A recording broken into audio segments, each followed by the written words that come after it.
Bueno, vamos a retomar, como pudieron ver en el mensaje que les envié hoy, el tema de los deberes de los padres. Hemos dedicado un estudio de cada 4 para hablar de la devoción familiar. Lo hemos comentado, lo que es la importancia de las devociones familiares, de que como padres de familia, quienes lo seamos, guiar a nuestros hijos diariamente en los caminos de Dios.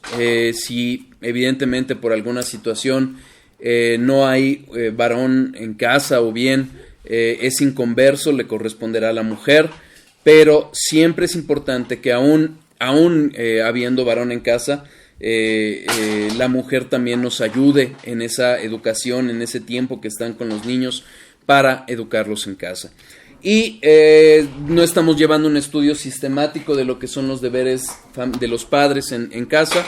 Estamos, por el contrario, haciendo un ejercicio diferente, usando materiales de algunos hermanos que en otras épocas han escrito, en otras épocas o en épocas actuales han escrito acerca de este tema, y pienso que han sido, bueno, yo espero de mucha bendición para nosotros, por lo menos lo han sido.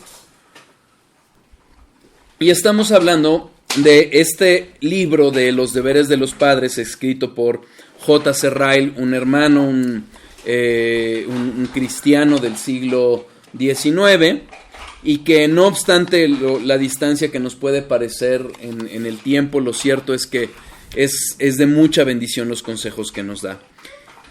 Hemos analizado hasta la fecha 10 deberes, si no me equivoco, y los voy a dar un breve repaso acerca de ellos. El primero es que debemos de enseñar a nuestros hijos por el camino que deben de andar y no por el camino que ellos desean. Naturalmente, tenemos una naturaleza caída que nos lleva a buscar nuestra gloria antes que la de Dios, y nosotros debemos de intervenir como padres en guiarlos en los caminos del Señor. Debemos de instruir a nuestros hijos como segundo deber con ternura, afecto y paciencia, sabiendo que una mano excesivamente dura puede traer resultados contrarios. Como tercer deber, debemos de instruir a nuestros hijos con la convicción de que mucho depende de nosotros. Sabemos que la salvación es por gracia, por medio de la fe, y la fe es un regalo de Dios. No obstante, nuestra responsabilidad como padres de familia es llevarlos por el camino que Dios ha marcado a través de su palabra. ¿Ok? Como cuarto, y además hemos de hacerlo como si dependiera de nosotros. No quedándonos cruzados de brazos, dejando únicamente las cosas a que Dios obre sin nuestra intervención. No, Dios nos ha dado responsabilidad y hemos de rendir cuentas delante de Dios por la forma en que criemos a nuestros hijos.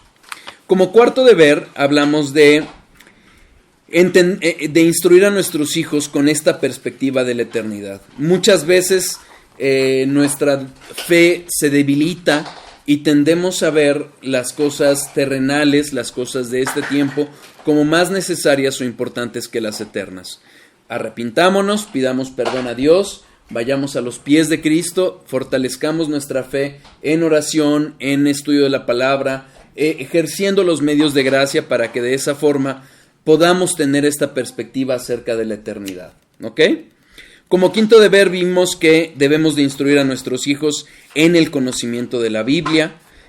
Es elemento esencial. Finalmente Dios ha hablado y no podemos conocerle realmente sino a través de la palabra. ¿Por qué? Porque Él es infinito, Él es trascendental, Él es infinitamente superior a nosotros, y si no hablamos o si no partimos de lo que Él nos ha dicho de sí mismo, nos vamos a extraviar. Como sexto deber, tenemos que instruirlos en el hábito de la oración, y como séptimo deber debemos de instruirlos a acudir regularmente, diligentemente a los cultos de adoración. Es parte de la norma o de la ley moral de Dios, no es una opción, es una obligación acudir a la iglesia, y hemos de instruirlos en ello. Como octavo deber, hemos de instruirlos en el hábito de la fe, es decir, a que crean. Finalmente, cuando nosotros analizamos lo que es la epistemología, el conocimiento del conocimiento, de cómo se conocen las cosas, nos daremos cuenta que la ciencia usa más fe de lo que creemos, y finalmente nuestros hijos también van a necesitar fe.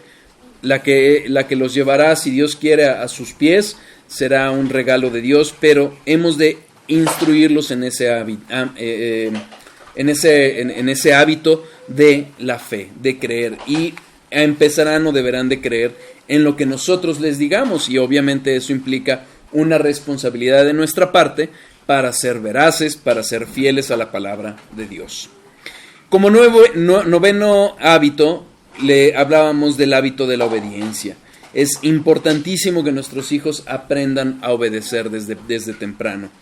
Si no los enseñamos a obedecer, a respetar a sus padres desde casa, eventualmente van a tener problemas, no solo con las autoridades civiles, sino inclusive con Dios mismo.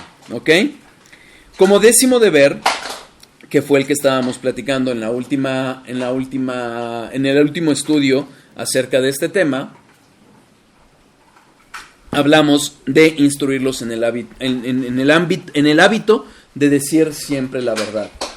Dios es el Dios de verdad, el Dios del amén, quien es el Dios verdadero y ha hablado verdad.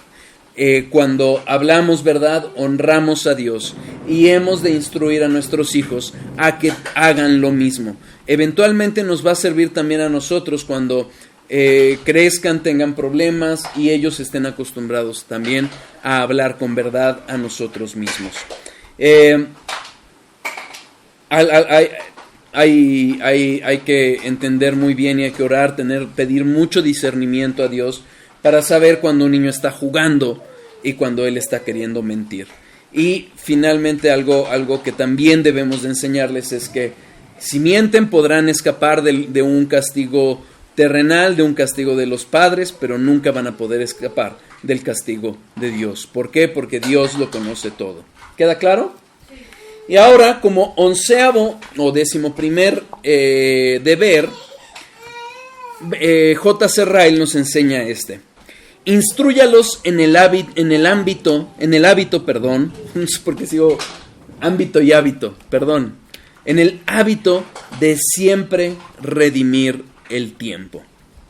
Había un chiste que decían hace tiempo, que decían en qué se parecen las telenovelas y el ocio. Y decían, el ocio es el vicio de todas es la madre de todos los vicios, y las telenovelas el vicio de todas las madres. Y efectivamente, la ociosidad, como bien lo dice J.C. Ryle, es la mejor amiga del diablo. Acompáñenme a Jueces, por favor. Jueces es el 7º libro de la Biblia. Vamos al capítulo 9. Vamos a leer un par de historias que tienen ciertos paralelos de los que les quiero hablar. Jueces capítulo 9, versículo 1.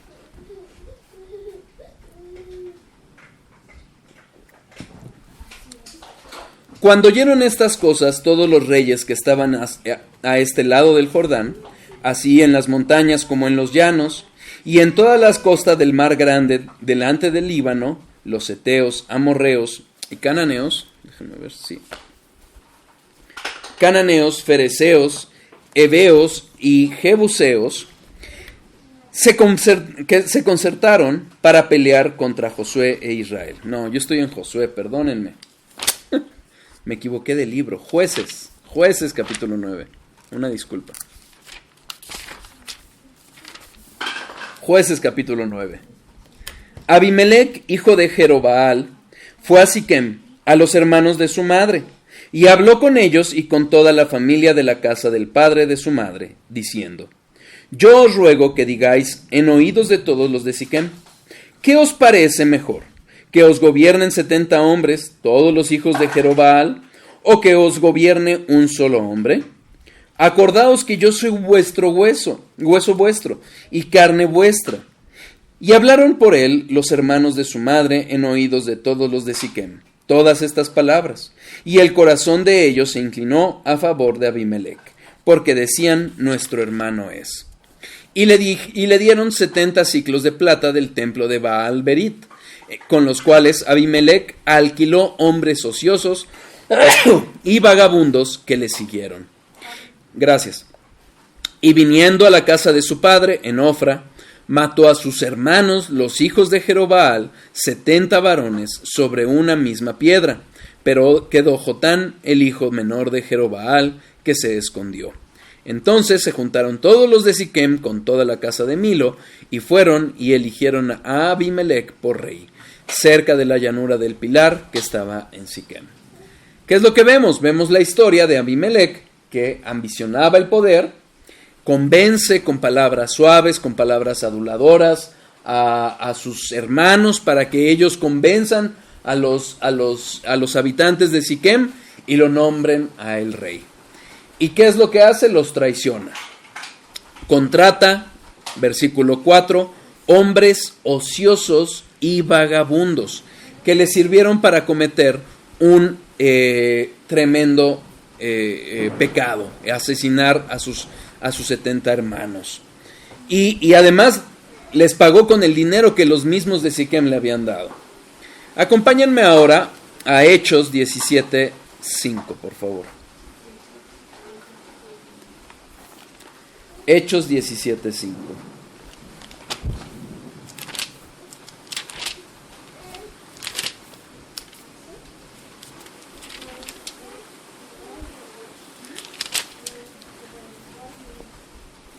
Vamos a leer desde el 1. Pasando por Anfípolis y Apolonia, llegaron a Tesalónica, donde había una sinagoga de los judíos. Y Pablo, como acostumbraba, fue a ellos, y por 3 días de reposo discutió con ellos, declarando y exponiendo por medio de las Escrituras que era necesario que el Cristo padeciese, y resucitase de los muertos, y que Jesús, a quien yo os anuncio, decía él, es el Cristo.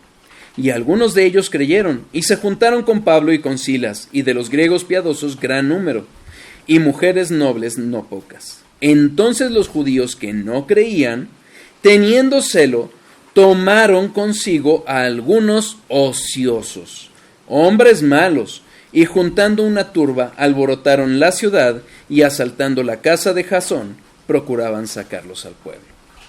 ¿Qué vemos en las dos historias? En las dos historias vemos que la ociosidad terminó siendo un instrumento de aquellas personas que querían llevar a cabo actos atroces, actos malvados, para servirles. Y como lo dice, como se los decía J. Serrael, dice, la ociosidad es la mejor amiga del diablo. Es el estar ocioso, el estar sin hacer nada y ver tele no es hacer algo, es el mejor momento para que esas concupiscencias, esas debilidades que tenemos hacia la carne, nos vengan a generar esa inclinación por pecar. Una mente ociosa siempre va a ser una puerta abierta para generar malos pensamientos. Y eso va a traer... Sí, es permitir, es una... dejamos de poner guardia, de estar pensando en Dios, de estar pensando en las cosas que son agradables a Dios, y entonces eso permite que los malos pensamientos, el hacer alguna maldad, alguna travesura, llegue a nuestra mente y entonces querramos llevarla a cabo. ¿Sí? Santiago 1:15.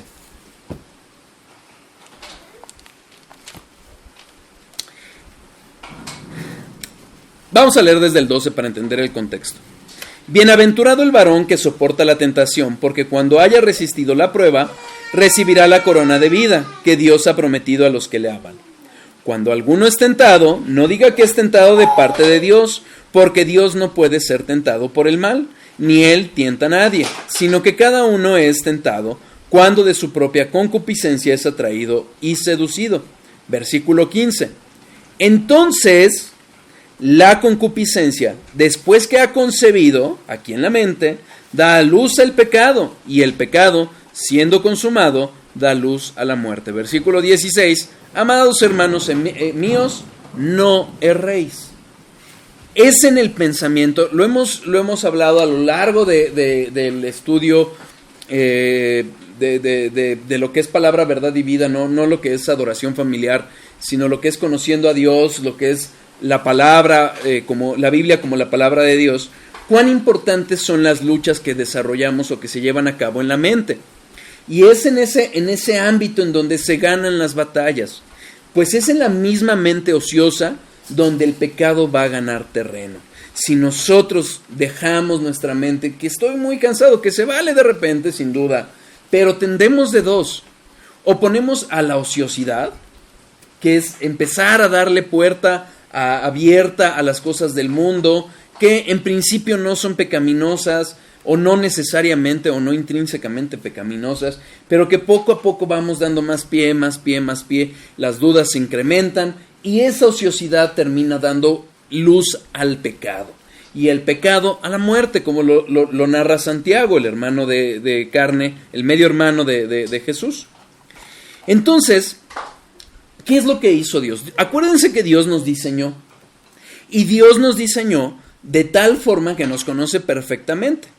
Por eso, el servicio y el trabajo es algo que ha encomendado Dios a todo ser racional. Ha sido un error pensar que el trabajo es consecuencia de la caída. No es así. Acompáñenme a Génesis 2:15. Si nosotros recordamos, la caída se presenta en el capítulo 3. En el capítulo 2 vemos una historia diferente.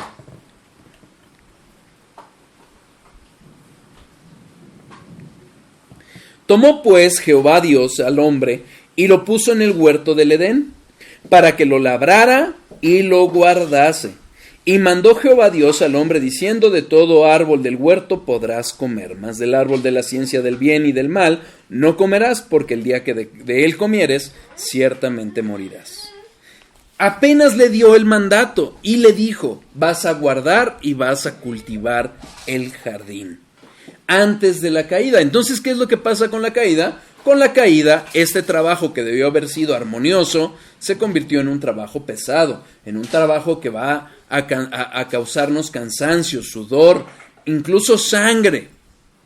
Pero, en sí, el trabajo y el servicio son una bendición.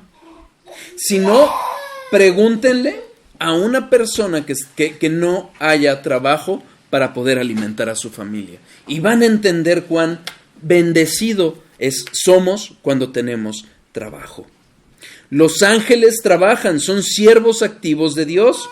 Como lo dice Hebreos, están al servicio de Dios.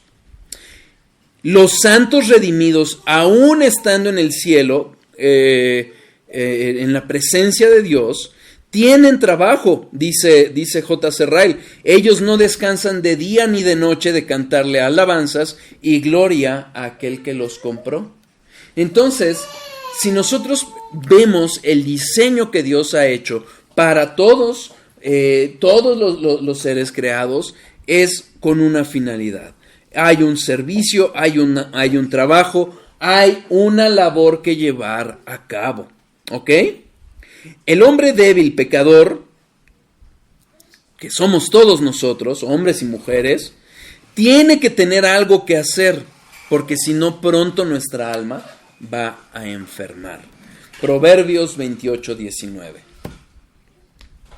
Proverbios 28:19.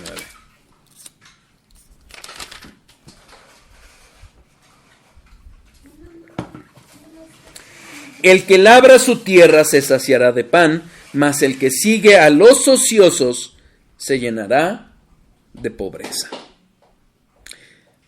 Es por eso que debemos de cuidar nuestras compañías, cuanto más las compañías de nuestros hijos, que no se junten con gente ociosa. Los ociosos van a contaminar y van a dejar esa semilla de ociosidad en otros. ¿Cuántas veces hemos visto personas que dejan a sus hijos que estén con cualquiera en la calle sin importarles qué hacen o qué no hacen? Y esas ociosidades terminan llevándolos a pecado tras pecado tras pecado. Si esa es la condición del hombre que no se pone a servir o a trabajar, su imaginación se enfermará y empieza a maquinar males. ¿Por qué? Porque nuestra naturaleza caída así es. Miqueas 2:1. Miqueas 2:1. ¡Ay de los que en sus camas piensan iniquidad y maquinan el mal, y cuando llega la mañana lo ejecutan, porque tienen en su mano el poder! Cuando estamos llenos de trabajo, cuando estamos llenos de ocupaciones, de servicios, aún el servicio que creo que es después del servicio a Dios es el más bello, que es el servicio a nuestra familia, y llegamos cansados, llegamos a la cama a dormir, no a estar maquinando males. ¿Ok? La ociosidad es un campo abierto para que Satanás, sus secuaces y nuestras propias concupiscencias se conjunten a llevarnos a querer pecar. Ahora, esto que les estoy platicando es aplicable a todo ser humano, grande, pequeño, anciano. Alguien decía, para los cristianos no hay jubilación. El servicio a Dios siempre será activo, siempre, no importa la edad. Pero la reflexión a la que llega J. Serrael es muy clara. Si esto es cierto para nosotros, ¿cuánto más nos será cierto para nuestros hijos? ¿Ok? Cuidemos de no dejarlos ociosos. La ociosidad finalmente va a trabajar activamente en el corazón de nuestros hijos hacia el pecado. Entonces debemos de enseñarles un oficio útil. Aquí quiero hacerles un pequeño paréntesis. Si nosotros analizamos la Biblia, vamos a ver cómo los hijos de los hombres del pueblo de Dios, desde muy jóvenes, estaban acostumbrados a ayudar en casa, a ayudar a los papás en su oficio. En la Biblia no existe la adolescencia.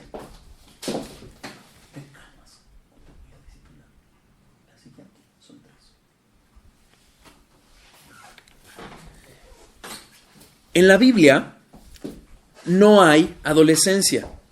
No vemos esa etapa. Eso es un invento psicológico posterior. Los niños están acostumbrados a acompañar a los papás, a las niñas a las mamás en las labores, y van a aprender, y van a ver, y van a ejercer los oficios. Es importante enseñarles eso. Es por eso que van a ver una gran diferencia entre los niños que son educados en casa con los niños que no son educados en casa. Con los niños que en la iglesia acompañan a los papás en su culto, y los niños que en las iglesias tienen cultos de niños. Va a haber una gran diferencia. Van a madurar más. Eso no es garantía de salvación, no, porque finalmente la salvación es por gracia, a través de la fe. Pero vamos a ver esa reacción, ese crecimiento en una madurez. Van a aprender a comportarse como adultos. De lo contrario, lo que sucede es que los niños aprenden a comportarse como niños estando con niños. Y hoy tenemos adultos que nunca aprendieron a comportarse como adultos criando niños. Por eso vemos el desastre que estamos viendo en la sociedad. Por eso vemos niños de 30 años jugando videojuegos en lugar de estar trabajando o educando o ocupados. Cuidado con la ociosidad. La ociosidad hizo de Sodoma lo que fue. Acompáñenme a Ezequiel 16:49. Ezequiel 16:49. 2.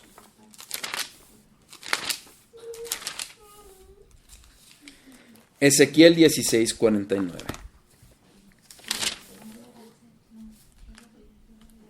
He aquí que esta fue la maldad de Sodoma, tu hermana, soberbia, saciedad de pan y abundancia de ociosidad tuvieron ella y sus hijas, y no fortaleció la mano del afligido y del menesteroso. Esa ociosidad, ese exceso de ociosidad, esa abundancia de ociosidad los llevó a los pecados depravados sexuales que cometieron y que vemos en Génesis y que culminaron con la destrucción de Sodoma. La ociosidad también tuvo que ver con el pecado de David. Acompáñenme a 2 de Samuel 11. 2 de Samuel 11.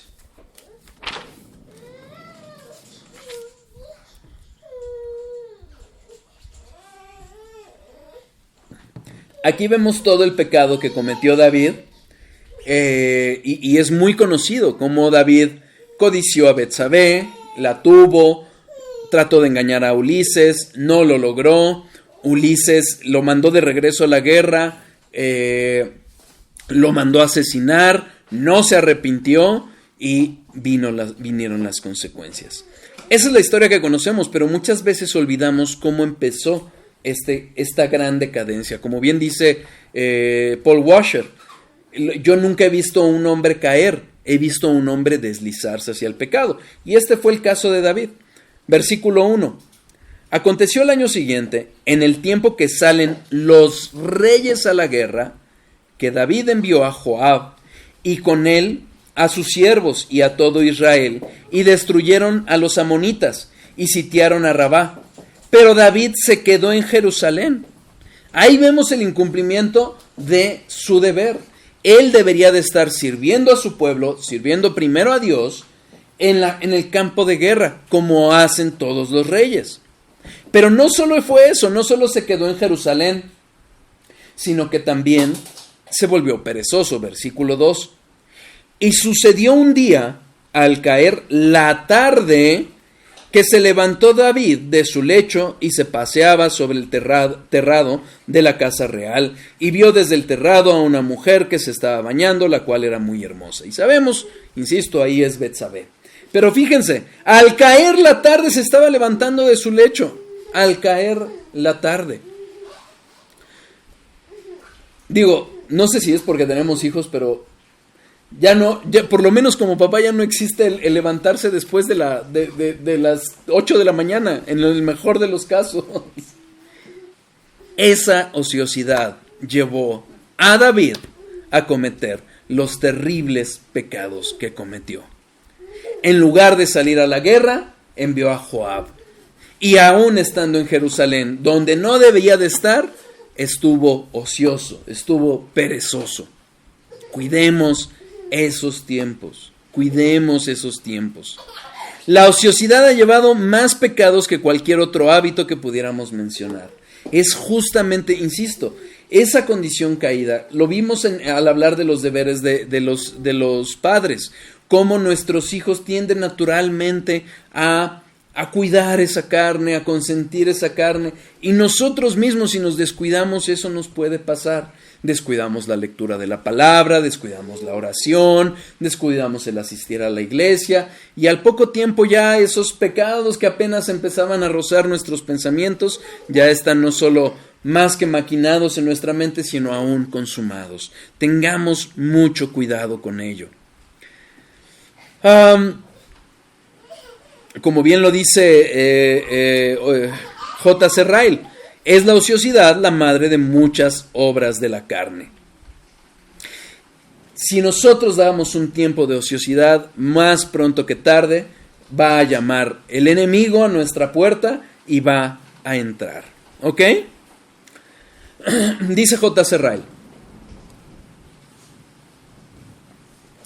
es el agua quieta la que se estanca y pudre. El agua que corre y se mueve siempre está clara. ¿Lo han visto? Que de repente se les olvidó, o había un charco ahora que hay tanta lluvia, y no la dejaron correr o se tapó con la tierra, con las hojas y se estanca el agua, no tarda mucho en apestar. Se vuelve turbia, no se vuelve clara. Es el agua que corre la que se vuelve clara, la que está visible, la que está incluso apetecible para ser tomada. Decía, alguien ponía el ejemplo justamente hablando de este tema, de por qué el mar muerto es mar muerto. Sin duda hay una serie de cuestiones del ecosistema en el que está el mar muerto. Pero una de las razones que le afectan al mar muerto para estar tan concentrado y tan indispuesto para la vida es porque a él corren todas las aguas y de él ya no se mueven y se queda un tanto estancada. Eso pasa con la ociosidad. Si nosotros nos quedamos quietos, si nosotros dejamos que ese tiempo de estar maquinando, insisto, de estar dejando nuestra mente sin los pensamientos de Dios, sin lo que es agradable a Dios, pronto empieza a estancarse y a apestar. Si tiene usted máquinas de vapor, las tiene que hacer andar o pronto se descomponen. No sé si a ustedes les pasó con la pandemia. Cuando estaba la pandemia en lo más duro, dejamos de usar los coches. Y al poco tiempo, las baterías se murieron. ¿Por qué? Porque no están trabajando. Lo mismo pasa con nuestra mente. Pone otro ejemplo, si tiene un caballo, lo tiene que ejercitar. Nunca está tan bien como cuando está trabajando regularmente. Si quiere gozar de buena salud, tiene que hacer ejercicio. El estar ociosos, el estar sin hacer nada, el estar buscando distraer nuestras mentes en lo que no debemos, va a traer pecado. Y nosotros debemos de instruir a nuestros hijos a hacer lo propio, a no quedarse con la boca abierta viendo la tele, a no quedarse haciendo tontería y media. No, debemos de enseñarles a estar haciendo cosas, creando. También se vale que se aburran, pero no ociosos. Es diferente, ¿ok? Generemos ese hábito de estar con la mente trabajando. Decía alguien que fue impío, sin duda, bueno, hasta donde yo sé, fue impío, Germán Dehesa. El que se aburre es porque no le gusta leer, porque no tiene un libro. ¿Cuántas veces, en lugar de estar, insisto, así, o que vamos a esperar a que nos atienda alguna autoridad, o que vamos a esperar a que nos atienda un doctor, si vamos solos, ¿por qué no mejor nos llevamos un libro, algo que leer? ¿Cuánto mejor la Biblia? ¿Cuánto hemos descuidado ese deber tan precioso de conocer a Dios a través de su palabra? Y lo único que estamos haciendo es generando tierra fértil para que esa mente ociosa genere pecado. Y es lo mismo que sucede, así como con las máquinas, así como con los caballos, así como con nuestro propio cuerpo, es lo mismo que va a suceder con nuestra alma. Si no la estamos ejercitando y primariamente ejercitando en las cosas de Dios, nuestra alma se va a pudrir. La mente activa en movimiento es un blanco difícil para que el diablo dé en él, dice J.C. Ryle. Sabemos que Satanás está como un león rugiente y ese león rugiente va a buscar acabar de la forma que pueda con nosotros, con los hijos de Dios. Pero si la mente está ociosa, si nosotros estamos quietos, va a ser más fácil para él atacar. Cuidémonos de ello. Por eso debemos de estar trabajando siempre con trabajos útiles. Y así el enemigo le va a costar más trabajo sembrar cizaña.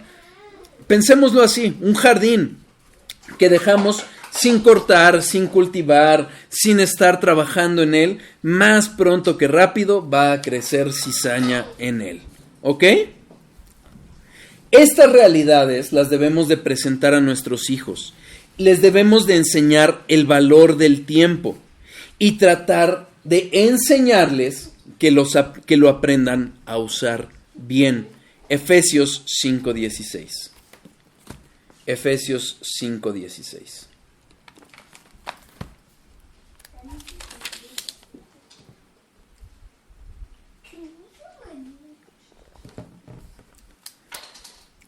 Vamos a leer desde el 15. Mirad pues con diligencia cómo andéis, no como necios, sino como sabios, aprovechando bien el tiempo, porque los días son malos. Colosenses 4:5. Colosenses 4:5.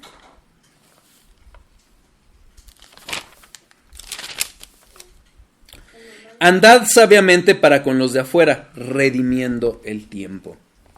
Este tiempo no tiene que ver, la palabra griega no es cronos, como lo entendemos en el día a día, en el tiempo cronológico, en cómo transcurren los minutos y los segundos, no. Es la palabra kairos y habla de oportunidad. Dios es bueno, Dios es misericordioso, Dios, conociendo muchas veces nuestras necedades, nuestras situaciones, nuestra condición, nos llega a dar oportunidades y a veces, a pesar de perderlas, nos vuelve a dar oportunidades. Dios es bueno, pero ojo, el consejo bíblico no es, bueno, tú no te preocupes, Dios te va a dar otras oportunidades. No. Redimamos el tiempo, sepamos aprovechar esas oportunidades. ¿Cuánto tiempo hemos perdido? Analicémoslo. ¿Cuánto tiempo hemos descuidado el estudio de la palabra? Y cuando nos viene un problema, queremos buscar la solución de ese problema. Y estamos pretendiendo buscar en la Biblia un manual de tapar hoyos en nuestras vidas. No. Debemos de ser diligentes en nuestro estudio de la palabra, debemos de ser diligentes en el ejercicio de los medios de gracia y en su oportunidad, en su momento cuando los requiramos, Dios nos hablará. Bien dice J.C. Ryle, me encanta ver a los niños activos e industriosos. Es hermoso ver a un niño así. Sí, harán travesuras a veces, harán cosa y media, pero prefiero ver a mis hijos inquietos de un lado al otro, buscando qué hacer, buscando qué jugar, buscando qué armar, buscando qué aprender, a estarlos viendo con la boca abierta, insisto, enfrente de la tele. Segunda de Pedro, capítulo 1. Segunda de Pedro, capítulo 1.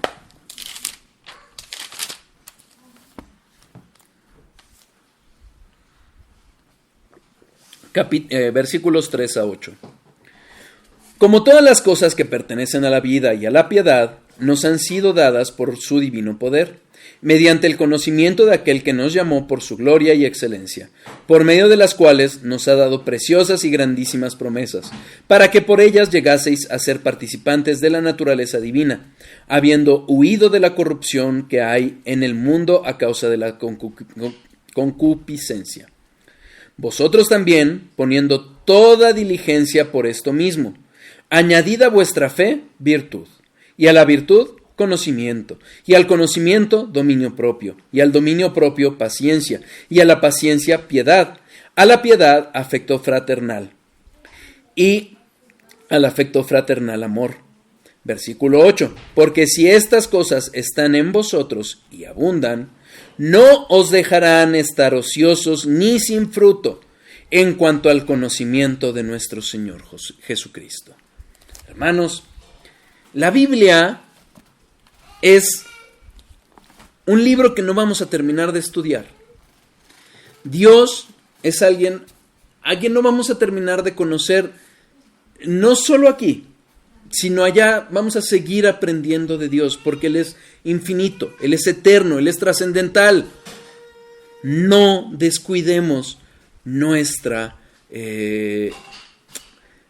tiempo, redimámoslo, aprendamos a usarlo. A veces estamos muy cansados, es válido, se vale descansar. Dios diseñó el día de 24 horas para que también nos alcance a descansar, pero es muy diferente descansar a estar ociosos. No sé si a ustedes les molesta, yo conozco a más de uno que siempre que le hablas, ¿qué está haciendo? Viendo tele. ¡Qué horror! ¡Qué horror! Tengamos cuidado, tengamos cuidado. Hermanos, si amamos a nuestros hijos de verdad, hagamos de la ociosidad un pecado en nuestra familia. Primera de Tesalonicenses 5:14. Primera de Tesalonicenses 5:14.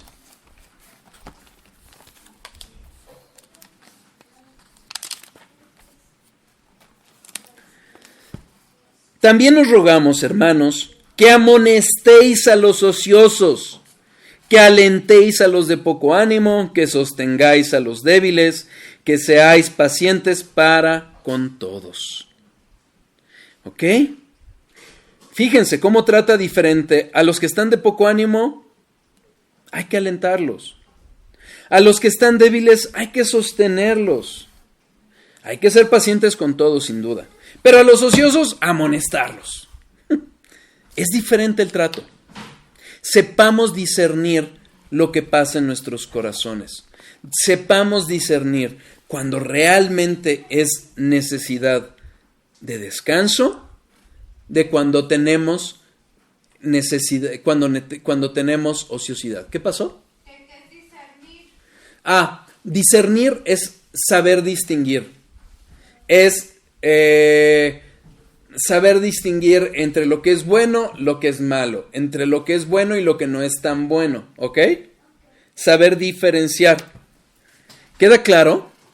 La ociosidad es un enemigo y no es un enemigo fácil. Tengamos cuidado de saber atacar esta raíz de muchos pecados en nuestras vidas. Y más aún, hagámoslo patente en nuestros hijos. Enseñémosles a no estar ociosos. Si Dios quiere, ya estamos llegando al final del estudio. Sí, ya no me da tiempo ni de la instrucción. De la introducción del siguiente deber. Nada más lo voy a mencionar. Dice J.C. Ryle, instrúyalos con un temor constante a los excesos. Yo creo, francamente, que se equivocó el traductor, porque vamos a ver de que lo que habla este deber es que no consintamos a nuestros hijos, no seamos consentidores. Ya veremos los matices de este deber, pero bueno, espero que haya quedado claro. Cualquier duda, cualquier comentario, quedo a sus órdenes.